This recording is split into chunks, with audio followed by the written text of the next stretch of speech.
Nowadays it's getting tougher to find a good used car.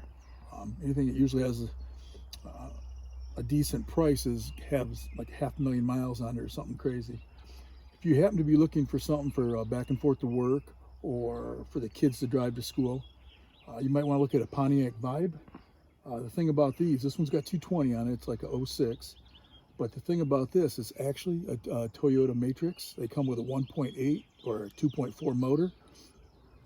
Extremely dependable. I think they only made them from 2003 to 2010, right around when Pontiac went out of business. And Toyota continued to make these all the way to 2014.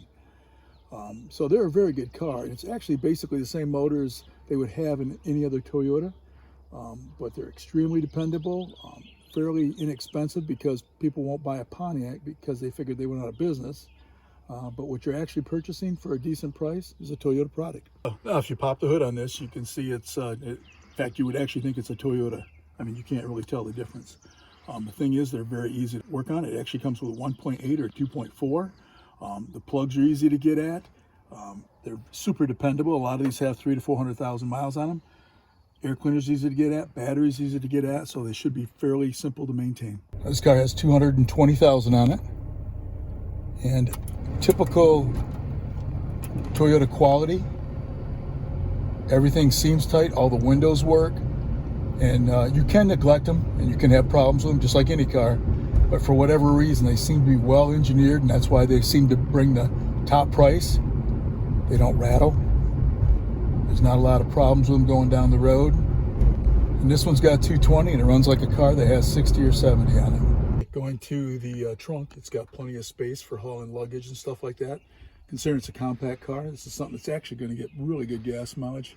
Probably between 28 city and 35 on the expressway.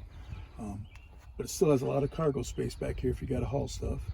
And inside, it actually has a lot of room for your passengers. Okay, the interior is well thought out. I mean, it's laid out. It's very comfortable for a smaller car. Everything, even with 220, all the knobs work, AC works. There isn't anything that doesn't work on this car, which is really amazing considering the amount of miles on it. And even the back seat, considering it's a compact car, it's got plenty of room back there. So if you got to go back and forth to work, or your kid needs something for back and forth to school or their first job, this would be an ideal car to look for, and they should be fairly inexpensive.